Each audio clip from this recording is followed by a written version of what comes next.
Alright mga parts, meron lang akong sa inyo bigay na tips tungkol sa mga lining ni scooter, sa mga ganitong style na lining. For base sa experience ko, ito ay bago, kinabit ko dun sa ko nagda-dragging. So para maiwasan ang dragging, ito ang gagawin natin ngayon. Alright, tara, let's go. Gagawin natin yung anti-dragging natin.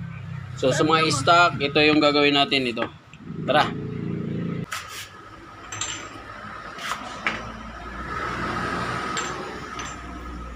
So mga 90% ang nito, kapit. So ganito lang gagawin natin,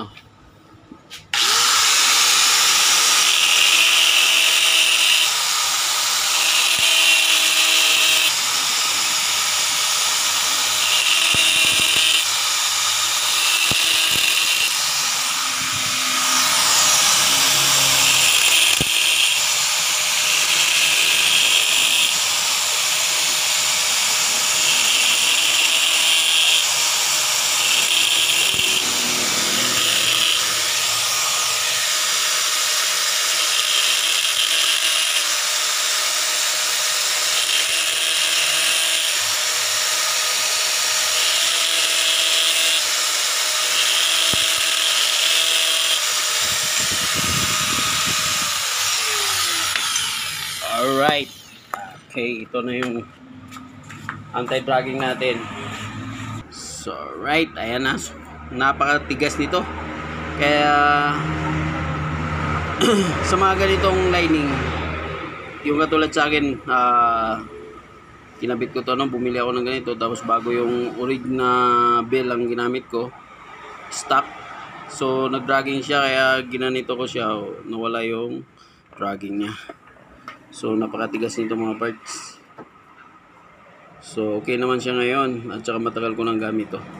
Ganito lahat yung mga gamit ko. Dahil talagang hindi siya nagda-dragging pag nagbabiyaya ako ng malayo. Pakita ko sa inyo yung iba pang ginawa ko. Alright, ayan.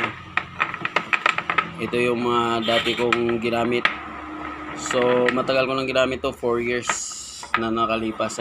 So nagpalit na ako ng mas mataas para mas makapal. Ayan. Kasi medyo manipis nito siya. Pero walang dragging to. Naabot na ng malalayong lugar to. Sa Norte, sa Aurora, at saka Aurora Province, ba? Baler, sa Baler, at saka sa Bulinaw. Ito yung gamit ko. Okay naman, wala naman ako nararamdaman ng dragging. Maganda siya. So yan, kung ganito yung gamit nyo, yan ang gagawin nyo. Yan. So hindi ko naman masabi na 100% to na anti-dragging, pero nasubukan ko na kasi to. Dahil nasunog yung bell ko, tapos ginanito ko, hindi na siya nagda-dragging. Hindi na siya na karoon ng slide dun sa bed. So okay, iwas dragging lang. Tsaka maganda to kaysa dun sa mga regrove, kasi hindi naman nagbabawas. Kaya tingnan nyo yung ginawa ko, 4 years hindi naman siya actually na naubos. Ganun pa rin siya. Huwag kayong matakot. Kung ganito yung gagawin nyo mga kapal, hindi yan siya matutuklap.